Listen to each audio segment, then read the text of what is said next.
যে আমাদের ফুরফুরা শরীফের একটা পীর সাহেব আছে, ওনার নাম আব্বাস সিদ্দিকী। হ্যাঁ হ্যাঁ, ও বিশাল বড় কমরেড। কি বললাম বুঝলেন না? পশ্চিমবাংলার ক্ষমতায় চলে আসছিল কিছুদিন আগে, কিন্তু জানি না পীর সাহেব কি দোয়া করেছে, একটা মাত্র সিটে দাঁড়িয়ে আছে। ওটাও মনে হয় পেত না, মান সম্মান আল্লাহ বাঁচিয়েছে হয়তো, যাই হোক। তা উনি কিছুদিন আগে বক্তব্য রাখতে রাখতে বলছে, তোমরা সবাই আমার মুখের দিকে দেখো, ছোট ছোট পাপগুলো ক্ষমা করে দেওয়া হবে। মনে মনে ভাবছি তোমার পাছার চামড়া তুলে দিতে হবে। বিয়াদব কথাকারে, তুমি কে? তুমি কে? আরে মুহাম্মদ সাল্লাল্লাহু আলাইহি ওয়াসাল্লামের ব্যাপারে এইরকম কোন হাদিস পাওয়া যায় না। পৃথিবীর দ্বিতীয় বিখ্যাত আল্লাহর ওলি হযরত ওমর ফারুক রাদিয়াল্লাহু তাআলা আনহুর ব্যাপারে এইরকম একটা হাদিস খুঁজে পাওয়া যায় না। হযরত ওমরের ব্যাপারে একটা হাদিস খুঁজে পাওয়া যায় না। হযরত উসমানের ব্যাপারে একটা হাদিস খুঁজে পাওয়া যায় না। আর তুমি কে ফুরফুরে আব্বাস সিদ্দিকী? তুমি বলছো আমার মুখের দিকে তাকালে গুনাহ মাফ হয়ে যাবে। কখনো বলছো আমার নামে দরুদ পড়ো, বদমাইশি করার জায়গা পাও না। হযরত ওমরের জামানায় যদি হতো, হযরত উসমানের জামানা যদি হতো, হযরত আবু বকরের জামানা যদি হতো, তাহলে এদের সব গর্দান কাটা যেত, একজনা বাঁচতে পারতো না, একজনও বেঁচে থাকতে পারতো না। বদমাইশির একটা সীমা থাকা দরকার। সব মুনাফিক, মুখে বলে নবীকে ভালোবাসি, আর ভিতরে ভিতরে যেখানেই যায় আমার দাদা হুজুর, আমার মেজ হুজুর, আমার সেজ হুজুর, আমার ন হুজুর, আমার ছোট হুজুর, আমার এই করেছে ওই করেছে, সারা জীবন ওই সব যদি তোমার হুজুর করবে, তা হযরত মুহাম্মদকে পাঠানো হয়েছিল কি করতে? হ্যাঁ, সব তোমার পীর সাহেব করবে, তা হযরত মুহাম্মদকে পাঠানো হয়েছিল কি করতে? হ্যাঁ, বদমাইশির জায়গা পাও না। সব মুনাফিকরা মুখে একরকম বলে, অন্তরে কি আর একরকম করে। আমার একটা গল্প মনে পড়ে গেল, গল্পটা বলছি, দেখুন এতে শিক্ষা আছে। সেটা হচ্ছে এই, বাদশাহ হারুন রশিদের নাম শুনেছেন? বাদশাহ হারুন রশিদ একদা বসে আছে। বসে থাকার পর একটা লোক এসেছে, তার কাছে একটা বাঁশ কাঁধে নিয়ে। বাঁশের দুই দিকে বাঁক, বুঝেন তো বাঁক, পানি বইতো আগেকার দিনে, ধান টান বহে, ওই বাহক। বাহক আপনাদের এখানে বাহক, আমাদের ওখানে বাঁক বলে। তা বাহকে করে দুই দিকে দুটো খাঁচা নিয়ে এসেছে, পাখির খাঁচা। একদিকে আছে খাঁচা ফাঁকা, আর একদিকে আছে খাঁচা ভর্তি এক পাখি। তা বাদশাহ হারুন রশিদ তাকে জিজ্ঞাসা করছেন যে, এই তুমি একটা খাঁচা ফাঁকা রেখেছ, আর একটা খাঁচাতে পাখি রেখেছ, কারণ কি বলো? তখন ওই লোকটা বলছে, জাহাবনা, এই যে খাঁচাটা ফাঁকা দেখছেন, এই খাঁচাটা খাঁচা নয়, এটা পাখি ধরা ফাঁদ। আমি যে খাঁচার ভিতরে পাখি আছে, এই পাখিটা আমি জঙ্গলে রেখে আসি, আর এই ফাঁদটা আমি ওই খাঁচার পাশে রাখি। এই পাখিটা জঙ্গলে একা একা কুহু কুহু করে ডাকে, আর ওর ডাক শুনে ওর অন্য স্বজাতি পাখি তারা ওর সাথে দেখা করতে আসে, আর দেখা করতে এলেই আমার জালে ফেসে যায়, আর আমি তাদেরকে মজা করে কুপ্তা বানিয়ে খাই। বাদশা তখন বলছো, তোমার পাখিটা বার করো। পাখি বার করেছে। বাদশাহ ধারালো অস্ত্র নিয়ে পাখিটাকে টুকরো টুকরো করে কাটছে। লোকটা তখন বলছেন, বাদশাহ আপনি কি সর্বনাশ করলেন? আমি তো তাহলে আর কোনোদিন পাখির মাংস খেতে পাবো না। বাদশাহ তখন হুঙ্কার দিয়ে বলছে, শোনো শিকারী, তুমি যে শিকার করতে যাও জঙ্গলে, ওই পাখিকে বাঁচিয়ে রাখা উচিত নয়। যে পাখি মিথ্যা ডাক দিয়ে তার স্বজাতিকে মালিকের জালে ফাঁসিয়ে দেয়, এই রকম নেমোকারাম পাখিকে বাঁচিয়ে রাখা ঠিক নয়। আমি মুমতাজুল ইসলাম বলছি, যারা বড় পাঞ্জাবি পরে মাথায় 22 পাকড়ি নিয়ে ব্যাংকের সুদ হালাল ফতোয়া দেয়, এটা যদি খলিফাদের যুগ হতো, এদেরকে কেটে টুকরো টুকরো করে দিত। ধর্মের দোহাই দিয়ে বড় পাঞ্জাবি পরে আজও পর্যন্ত যারা হাদিস এবং কোরআনের বিকৃতি ঘটিয়ে দিচ্ছে, এদের 1 মিনিট বেঁচে থাকার কোনো সুযোগ থাকতো না, কোনো সুযোগ থাকতো না।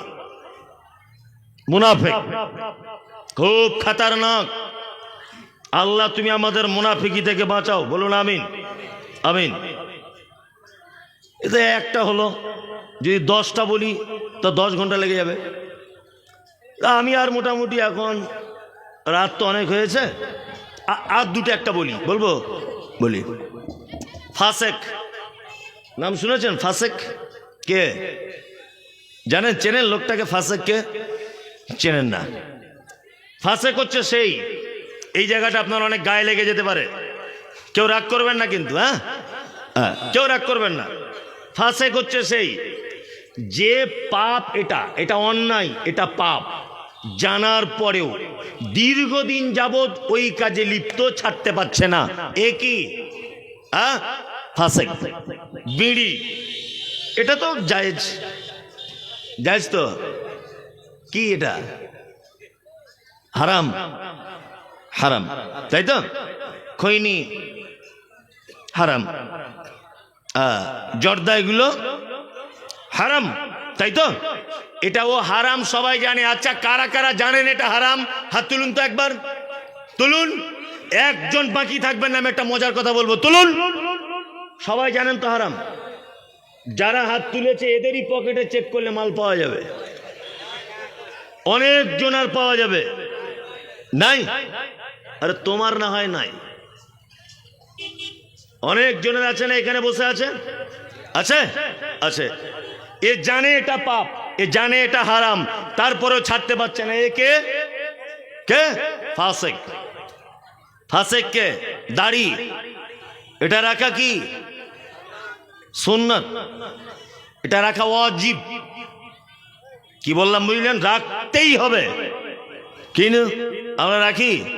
আচ্ছা, এটা রাখা জায়েজ না না জায়েজ? জায়েজ। আল্লাহ রসুল রাখতে বলেছেন না বলেননি? বলেছেন। তার মানে নবী বলেছেন, মানে এটা কাটলে গুনাহ হবে। আচ্ছা, এটা কারা কারা জানেন যে কাটলে গুনাহ হয়?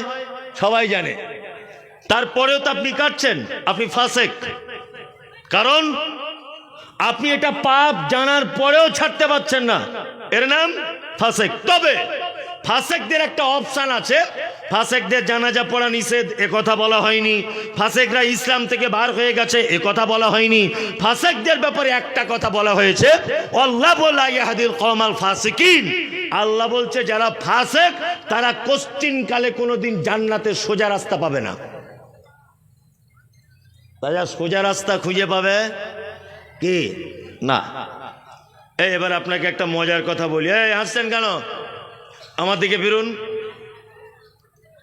আচ্ছা, আপনি যে নামাজ পড়েন, নামাজ পড়েন তো? নামাজ পড়ে, আচ্ছা, আপনি যে নামাজ পড়েন, ধরে নেন আপনি কবরে চলে গেলেন।